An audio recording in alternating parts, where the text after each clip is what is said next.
Darian, man, you're supposed to fight Cedric Doumbé in Paris, man. When I heard that fight announced, I was like, yo, you got a huge opportunity right there because Cedric, he's got a good name, in another sport, but still, him coming in and facing you, that's a huge opportunity to go in there and knock out a striker.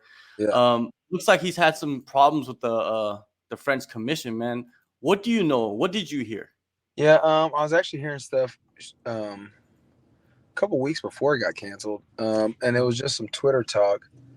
And I guess the French Boxing Commission doesn't allow a fighter with less than 4 fights fight someone with more than 5 fights, or I don't know if those are the exact numbers, but it sounds something like that.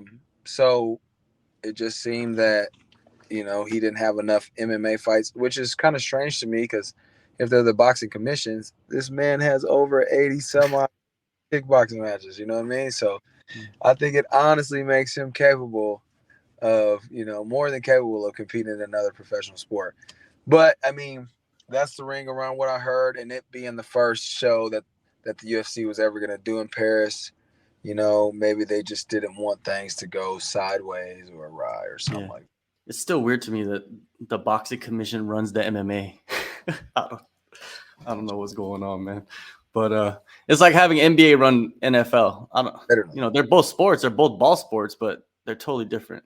Totally different. And and I feel like that's really what they was getting at with this was it's something that's pretty uncharted to them. So they didn't want to risk maybe somebody's health and then again in some cases somebody's the credit he has on his career. They didn't want to be like, oh, he did only have 2 fights and he fought this guy, so I give it to them. Hopefully Cedric can get at it. He gets a couple more fights under his belt. I wouldn't mind fighting him again. Well, the fight, I don't know if every commission is the same. So you could fight him in the next fight. Who knows? I'm pretty sure the UFC is going to keep him on the roster. It kind of sucks to be missing out on history a little bit, right, in Paris. But you get to fight in a big pay-per-view, man. They rebooked you, so it's all good, right? But flying across the world, was that something that you were looking forward to? Because I've talked to some fighters, and they don't want to leave the U.S. I guess the experience was something I was looking forward to. And as an amateur, I've done it before. In my career, I fought in Bahrain and Australia, so I've been across the ocean, and I mean, really, like you said, it's just for the experience of just being, in France. Never been over there. I was gonna leave, multiple days earlier to kind of get acclimated to the time change. But yeah, I mean, I will say it was something I was looking forward to. It was an experience that I could put on my belt. It was an opponent that I could, have put in my win column that have been a big name. So yeah, it is a fight that I was definitely looking forward to. Do you think some people, when they see you in the UFC, they forget that you only have 7 professional fights? Do you think a lot of people forget that? I think I think so. I think a lot of people who, want me and rightfully so. The opponents that I've had, we seen my fighting against them, and I should have, done. I should have got W's twice, but I do think that they see me and they do forget, just a year before I got into the UFC, I turned pro. You know what I mean? So, but with that being said, I did have an extensive amount of amateur fights, so maybe they're counting that as having a lengthy career as some of these other guys. Now you're rebooked for the show the week after at UFC 279. Your first fight inside that T-Mobile Arena, which is always a good thing, man, because you get to be in the crowd and a real UFC event. You're facing Yohan Lainesse. What are your thoughts on him and his style? I think he's a decent fighter. You can never sleep on anybody who has finishes like he has. He has 8 wins, only 1 loss to Gabe Green. So I mean, I don't sleep on any opponent that I go up against. I I definitely train everything as hard as I can. I think he'll be a fun fight, though. I think he's a person that likes to come in there and get things banging. I watched his. I didn't get to see the fight with Gabe Green yet, but I did get to watch his Contender Series, and he wanted to go in there and let things fly. So I feel like it'll be a good stage to let us set things off. And it's on and what can it be on a better card than the Nate Diaz Hamzat card? I feel like it's a good fight for this card. We can make an explosive fight. I'm excited. I'm excited that I got another opponent that is going to be willing to get in there and bang with me. That's all I ask of the sport is that I get guys who go in there and try to get the best out of the other guy, and I feel like he will do that. So I can't wait. I'm excited.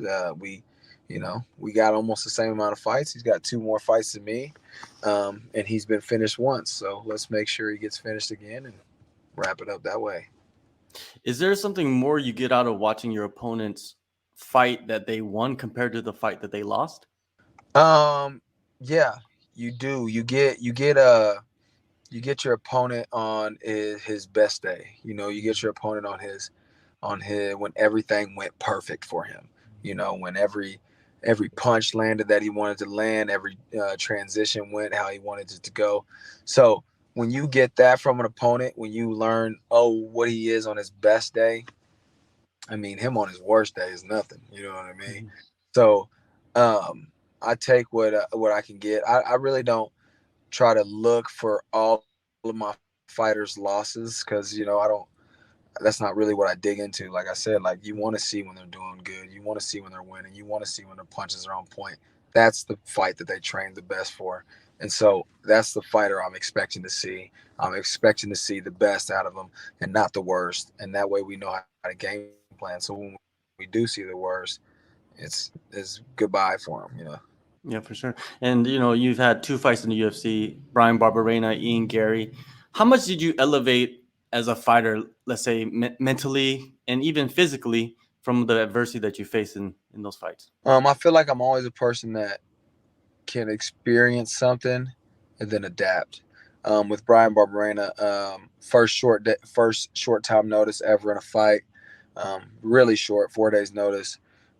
Was able to get in there and still bang, but definitely in the experience, I felt like I got to feel that experience and now adapt. I'm okay with maybe if there's ever a short notice fight again in my career, fight in the apex where it's basically quiet. Um, I'm glad I got that out of my way just in case I ever go back there. Okay, good. I've adapted and I can go ahead and overcome. With Ian Gary, I'm glad I got that one because we had a super hyped up fight. Crowd was crazy. We was the main event of the prelims. Um, the stadium was, I mean, going wild. You know what I mean? And that was the first time I actually got to experience something like that. Um, it shadowed my game a little bit. I didn't get to show what I wanted, but like again, I stepped into that, and now I can adapt to that. I've been there before. I felt it before. Okay, now we know how this feels. Now we know what it is going out into a crowd that's insane. Which I'm expecting the same thing, because of the card we're on and the arena that we're in for this next fight. So I feel like I've elevated a lot mentally, and physically. It just gives you a new. I feel like I was already there physically, but it gives you something new to train for when you're in that fight. You're in that UFC fight. You know how much the time ticks. You know what I'm saying? You know what it feels in the end of the first round, end of the second round. Beginning of the third round, and you know how you should train your body to be able to overcome each of those steps. So I feel like it's just elevate. It's just got my mindset to where okay, we can step into a new training regimen. We can step into how we do things a little different because we've been there, we've experienced it, and now it's just an experience. And now we're going in there and we're gonna dominate. Definitely. And I've seen that you've been doing a lot of cross training between fights, man. You're all over the place. Where have you been? For sure, we jetted down to Florida. Uh, Mhm. since since I lost that fight, might as well go ahead and check out Sanford. Uh, so went ahead and checked out Sanford. Was wonderful. Got to go down there in Deerfield and practice there. It was great. And it really set me. It set the tone for um, who I know I am. Mm. I was down there, I was competing with those guys. Those guys are complimenting me in and out, having trouble with me in all areas of MMA. So that made me just, increase my confidence even more. Then I got to go down to American Combat down there in Deerfield as well. Went and stayed a few days there as well. Got to go with some good guys in jiu-jitsu and then we dipped back down to our, Albuquerque, where we always go in New Mexico. Um, and just, I'm getting a lot of feels from a lot of different fighters, a lot of looks, and I'm seeing that my style is, capable to beat anybody in the sport. It's just a huge confidence boost getting to go to these gyms, getting to go to these high class places, and also dominating when I'm there. Do you feel like that's part of what was missing? You know what I mean? Getting that high level sparring that you needed.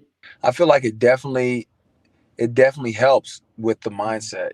Mhm. Like I said, my training wasn't far off from these guys doing it, but I wasn't seeing those guys. You know what I'm saying? I wasn't getting to practice with those guys. I wasn't getting to feel those guys in practice.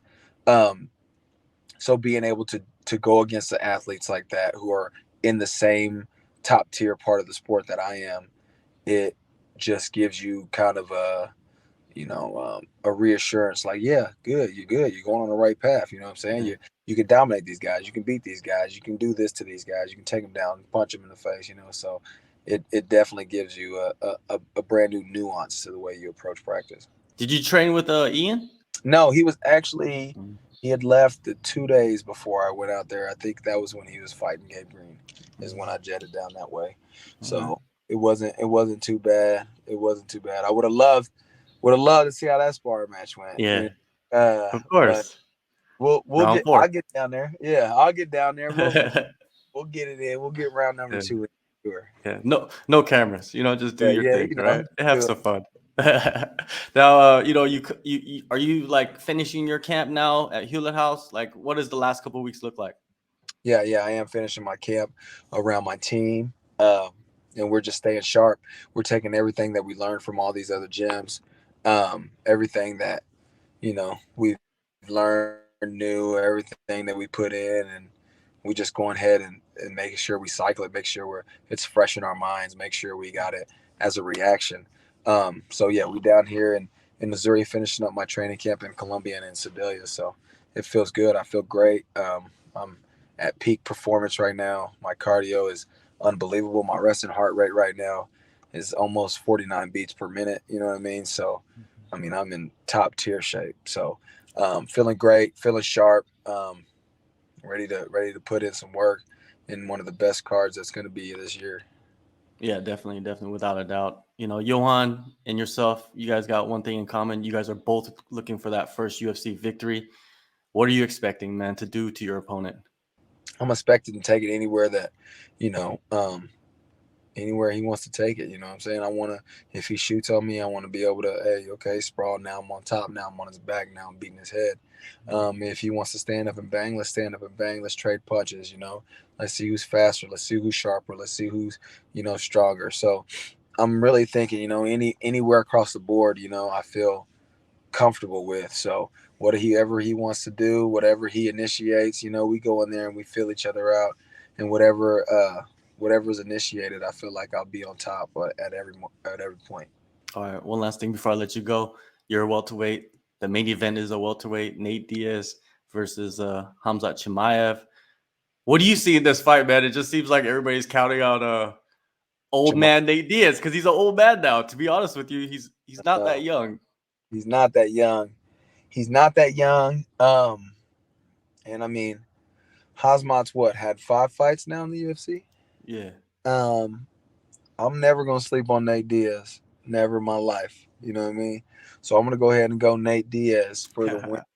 And I'm gonna even take it even further, and I'm gonna say Nate Diaz for the finish. I All feel like right. it's gonna be, another Conor McGregor Nate Diaz night. You know what I mean? And he's gonna get on that mic and say, "I'm not surprised, motherfuckers." You know, we're gonna see Nate Diaz go out in a blaze of glory. Yeah, I think a lot of fighters, a little piece of them is rooting for Nate Diaz just because of the whole how everything has come together for him. You know what I mean? And the True. opportunities that have come along. Because if you were in that position, you would want people to root for you because you're the underdog, man. You're the guy that everybody thinks is gonna lose. Period. And Yeah. I mean, yeah, I give it to him. Hyon is, an in shape athlete. You know, he's a powerhouse guy. But I will say this: Gilbert Burns showed that he could be beat. You know what I mean? I feel like Gilbert Burns, put a real hard dent in him and showed like, hey, this is the top of the division, and nobody had ever touched him as many times as he'd been touched as Gilbert Burns did. So, and you never count Nate Diaz out in any fight. He ain't never been out, even in that his last one with Leon Edwards, and almost sent that boy home. So Yeah. I gotta go with Nate Diaz, and hopefully he gets the finish. That would be an exciting night to top off everything. Yeah, definitely. Before Nate Diaz and Hamza fight, Darren, you be fighting September 10th, UFC 279, Las Vegas. Thank you so much, man, for the time. All the best. Had a great, man. Thank you for having me on. It was a pleasure.